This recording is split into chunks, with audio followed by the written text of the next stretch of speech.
Bab 71. Nikita datang.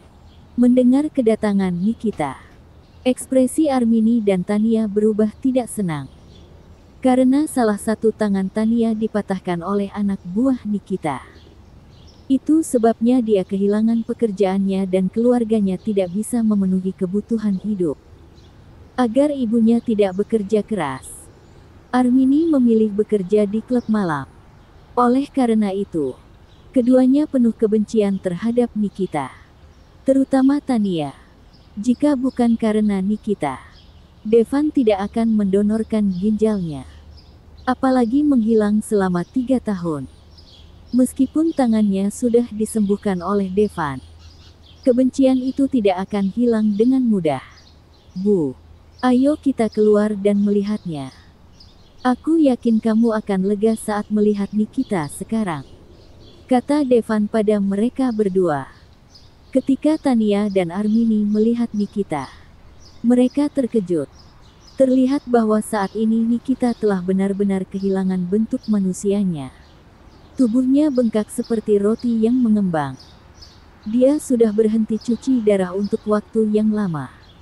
Kalau bukan karena Daniel di sebelahnya, Tania bahkan tidak akan mengenali Nikita. Selain itu, salah satu tangannya patah dan dia juga buta. Terlihat sangat menyedihkan. Apa yang terjadi padanya? Melihat Nikita seperti ini, kebencian di hati Tania juga banyak berkurang. Aku yang melakukannya, kata Devan santai. Devan, maafkan aku. Aku tahu, apapun yang kulakukan, kamu tidak akan pernah memaafkanku. Tapi tolong ingat bahwa kita pernah jadi suami dan istri. Tolong selamatkan aku. Nikita tidak lagi memiliki kesombongan seperti sebelumnya. Dia bicara dengan nada memohon. Tenang saja. Aku pasti akan menepati janjiku. Tapi apa yang aku katakan waktu itu? Devan menyipitkan matanya dan berkata. Setelah mendengar kata-kata Devan, Daniel dan Nikita mulai menamparkan diri mereka dengan keras. Keduanya mencoba yang terbaik. Segera, darah mengalir dari mulut mereka berdua. Devan melihat semua ini dengan sikap tidak peduli. Kebenciannya pada Nikita telah hilang saat dia mengambil ginjalnya dan membutakan matanya. Tapi ketika Devan tahu bahwa Nikita meminta seseorang mematahkan tangan ibu angkatnya, kemarahan di hatinya kembali membara. Plak plak plak. Keduanya terus menamparkan diri mereka sendiri. Wajahnya bengkak. Tubuh Nikita sudah lemah. Dia tiba-tiba pingsan. Devan, Nikita sudah sekarat. Kenapa kamu tidak menyelamatkannya dulu? Bagaimana kalau aku yang mengambil jatah tamparannya? Daniel memohon. Devan tidak menjawab, tetapi menatap Tania dan bertanya, Bu, apakah kamu merasa puas? Cukup Devan. Jangan begini. Tania merasa kasihan melihat penampilan sengsara Nikita. Kebencian di hatinya juga menghilang. Quentin, bawa Nikita masuk. Devan mengangguk dan berkata, terima kasih. Terima kasih. Daniel berterima kasih. Kamu terus lanjutkan. Devan bicara pada Daniel dengan sinis. Daniel hanya bisa terus menamparkan dirinya sendiri. Dirinya penuh penyesalan. Dia tidak pernah tahu Devan bisa jadi sangat kuat. Harusnya dia tidak pernah melakukan semua ini dulunya. Tidak. Meski Devan kuat, masih tidak ada ruang untuk melawan balik di depan keluarga Sauron. Ketika orang-orang dari keluarga Sauron datang, Devan, mari kita lihat bagaimana kamu akan menghadapinya. Di depan Daniel. Dulunya derajat Devan bahkan tidak lebih tinggi dari seekor anjing yang dibesarkan keluarga Simora. Tapi sekarang, dia hanya bisa berlutut di depan Devan. Memohon Devan untuk menyelamatkan Nikita. Dalam hatinya, dia pasti sangat tidak puas. Namun, dia tidak punya pilihan. Segera, Nikita dibawa ke kamar tamu. Melihat penampilan Nikita saat ini, Devan juga sedikit sedih. Dulu Nikita adalah kekasih impian semua pria. Tapi sekarang, dia sangat jelek. Devan membuka kotak medis yang dibawa oleh Daniel. Di dalamnya ada 2 ginjal segar. Keningnya tiba-tiba berkerut. Sebab, dia menemukan bahwa ini bukan ginjal babi, melainkan ginjal manusia. Dia mengeluarkan jarum emas 9 akhirat dan menusukkannya ke Nikita. Nikita segera bangun. Nikita, sudah kubilang bahwa 2 ginjal babi. Tapi kenapa? Ini bukan ginjal babi. Devan berkata dengan dingin. Devan, jangan marah. Kami tidak mengambil paksa kedua ginjal ini. Belum lama ini, seorang mahasiswi terbunuh. Anggota keluarga mereka sudah menandatangani perjanjian donasi. Nikita takut Devan akan salah paham. Jadi dia buru-buru menjelaskan. Setelah mendengar penjelasan Nikita, kemarahan di wajah Devan sedikit menghilang. Namun, Devan, ginjal ini tidak cocok dengan tubuhku. Apakah kamu yakin bisa bertahan di tubuhku? Nikita bertanya dengan curiga. Bagaimanapun, seperti yang kita semua tahu, transplantasi organ harus cocok 100%. Bahkan kalau cocok, masih akan ada reaksi penolakan. Setidaknya masih ada banyak obat yang harus diminum untuk menjaganya. Kalau organ yang tidak cocok ditransplantasikan ke dalam tubuh, maka 100% tidak akan berhasil. Kalau kamu tidak percaya padaku, kamu tidak harus memintaku mentransplantasikannya untukmu, kata Devan santai. Aku percaya, Devan. Aku percaya padamu. Kamu bisa mulai mentransplantasikannya untukku. Nikita dengan cepat menjawab. Sekarang, Devan adalah satu-satunya harapannya. Namun, Devan tidak mengambil tindakan untuk waktu yang lama. Setelah semuanya, Nikita Suat membuatnya sangat terluka. Sekarang dia ingin menyembuhkannya. Ada perasaan tidak nyaman dalam dirinya. Devan, aku tahu kamu masih membenciku. Maafkan aku. Selama kamu menyembuhkanku, kamu bisa melakukan apapun yang kamu mau padaku, kata Nikita pelan. Dia tahu betapa Devan mencintainya waktu itu. Dia ingat dengan jelas bahwa meskipun pakaian kotor yang sudah diganti, Devan bisa memeluk dan menciumnya untuk waktu yang lama. Bahkan jika Devan membencinya, Devan pasti masih menyukai tubuhnya. Kalau tidak, kenapa Devan mau menyembuhkannya? Devan menarik napas dalam-dalam. Akhirnya memutuskan untuk menyembuhkan Nikita. Bagaimanapun, dia sudah berjanji untuk menyembuhkannya. Nikita, biar kujelaskan lebih dulu. Saat aku mentransplantasikan ginjal padamu, aku tidak akan memberikan anestesi. Kalau kamu masih bersedia menerimanya, maka aku akan segera mulai proses transplantasi, kata Devan acuh. Tidak memberikan Nikita anestesi saat mentransplantasi ginjal. Ini adalah batasan paling akhir baginya. Setelah mendengar kata-kata Devan, tubuh Nikita gemetar. Dia secara pribadi mengalami perasaan ginjalnya diambil hidup-hidup. Rasa sakit membuatnya ingin mati. Tidak ada anestesi yang digunakan selama transplantasi. Rasa sakitnya pasti lebih menyakitkan daripada saat diambil ginjalnya. Bagaimanapun, itu pasti juga akan bertahan lebih lama. Meskipun Nikita sangat ketakutan, tapi untuk tetap bertahan hidup, dia masih tetap yakin dan menjawab, aku bersedia. Nikita berpikir, paling buruk, dia akan pingsan karena kesakitan. Bagus. Devan tersenyum. Bagaimana mungkin dia tidak tahu apa yang dipikirkan Nikita? Nikita pasti berpikir bahwa ketika seseorang menderita luka parah, otak akan membentuk perlindungan untuk pingsan sementara. Dengan cara ini maka tidak akan merasa sakit. Tapi bagaimana mungkin Devan memberi Nikita kesempatan untuk pingsan? Dia langsung mengeluarkan 2 jarum emas 9 akhirat.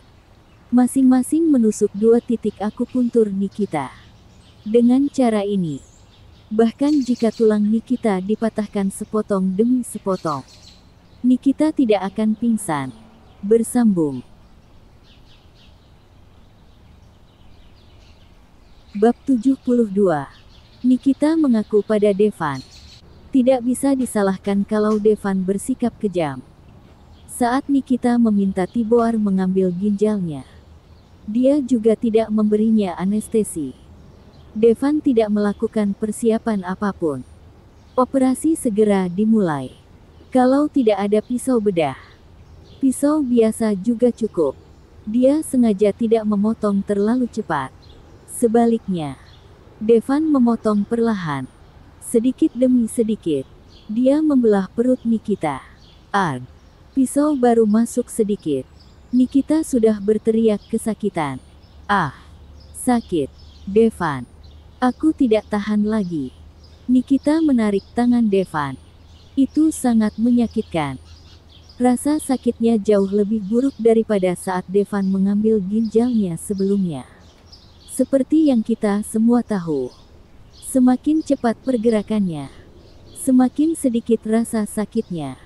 Sedangkan semakin lambat pergerakannya, semakin banyak rasa sakitnya. Kamu mau aku berhenti? Devan bertanya. Jangan. Jangan berhenti. Teruskan. Nikita berkeringat dingin karena merasa sakit. Tapi dia tahu kalau Devan berhenti, dia akan mati. Akhirnya Devan terus melanjutkan. Nikita gemetar kesakitan. Dia ingin pingsan. Tapi, kenapa otaknya terus terjaga? Tidak terasa pusing sama sekali. Namun, Nikita juga bisa dianggap kuat. Meskipun rasa sakitnya tiada taraf, dia tetap bersikeras agar tubuhnya tidak banyak bergerak. Tidak mau mengganggu operasi Devan. Devan sebenarnya hanya membutuhkan beberapa menit untuk menyelesaikan operasi ini.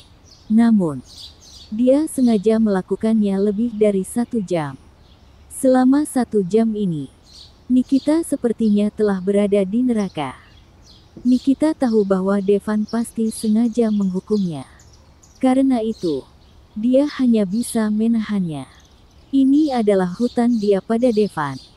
Semoga setelah ini, Devan bisa memaafkannya. Setelah mentransplantasikan kedua ginjalnya, Devan menusuk ujung jarinya dan mengeluarkan beberapa tetes darah kirin dengan jarum emas 9 akhirat. Darah kirin adalah kunci kelangsungan hidup organ tubuh. Saat itu, hampir semua organ tubuh Devan hancur berantakan. Bahkan dengan keterampilan medis kaisar pembunuh, sulit untuk menghidupkan kembali orang mati. Untuk menyelamatkan Devan, kaisar pembunuh menukar organ dalam kirin dengan Devan. Bahkan mengganti seluruh darah di tubuh Devan dengan darah kirin. Tanpa diduga, Devan benar-benar kembali hidup. 2 jam kemudian, operasi sepenuhnya selesai. Nikita juga sepenuhnya kembali normal. Bahkan tidak ada bekas luka yang tersisa. Nikita menangis kegirangan. Devan benar-benar menyembuhkannya. Selain itu, dia merasa sangat nyaman secara fisik. Asal tahu saja, 3 tahun lalu, dia mentransplantasikan ginjal Devan. Meskipun itu sudah menyelamatkan nyawanya, tetapi tubuhnya sangat lemah. Dia perlu minum obat anti penolakan setiap saat. Tapi kali ini, dia tidak merasa lemah sama sekali. Bahkan, tidak perlu minum obat. Tanpa diduga, setelah 3 tahun menghilang, Devan tidak hanya jadi master seni bela diri. Keterampilan medisnya juga berada di tingkat yang sangat tinggi. Tidaklah berlebihan untuk menggambarkannya sebagai pengatur hidup dan mati. Matanya belum buta terlalu lama. Jadi Devan bisa menyembuhkannya dengan mudah. Saat ini, Nikita telah sepenuhnya pulih dari sengsara hidupnya 3 tahun lalu. Bahkan lebih sehat dari 3 tahun lalu. Terima kasih, Devan. Nikita melihat wajah Devan lagi. Wajahnya masih tampan. Tapi bukan sekadar tampan. Di mata Nikita, Devan hanyalah sebuah alat. Nikita hanya mengandalkan penampilan Devan. Tidak mungkin menyukai Devan sepenuhnya. Tapi saat ini, melihat Devan lagi, dia merasa sedikit berdebar. Nikita, yang selalu merasa bangga sepanjang hidupnya, menyukai pria yang kuat. Devan saat ini tidak diragukan lagi sangatlah kuat. Nikita tidak bisa menahan diri. Dia mengulurkan tangan dan menyentuh wajah Devan. Namun, Devan mengelak. Nikita menatap Devan yang tidak memiliki ekspresi sama sekali. Dan dia berkata kepada Devan, "Devan, kamu masih menyukaiku kan?" "Tidak," jawab Devan. "Kalau begitu berbaliklah dan lihat mataku. Kenapa aku harus melihatmu?" Devan berkata dengan sikap tidak peduli. "Devan, aku tahu kamu membenciku. Tapi kamu pasti masih menyukai tubuhku, kan?" Nikita memegang tangan Devan. Dia benar-benar meletakkan tangan Devan di tubuhnya. "Apa yang kamu lakukan?" Devan mengerutkan kening. "Devan, aku yang dulu sudah berbuat salah padamu. Tapi sekarang, biar aku menebusnya untukmu." "Oke," kata Nikita sambil membuka resleting roknya dengan lembut. Devan melepaskan diri dari tangan Nikita dan bangkit berdiri. "Nikita, jangan terlalu percaya diri. Aku sudah lama tidak suka padamu." Devan kesal. "Devan, apa kamu jadi tidak suka padaku karena berhubungan dengan Torres? Zaman sekarang, berapa banyak wanita yang masih tetap perawan? Bahkan Evelyn. Apa kamu bisa jamin bahwa dia tidak pernah tidur dengan pria lain?" Jawab Nikita. Plak.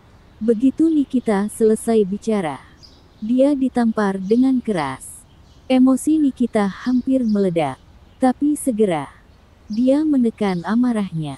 Bagaimanapun, Devan saat ini bukan lagi pria rendahan yang tidak berani menolak kalau diminta untuk membasuh kakinya.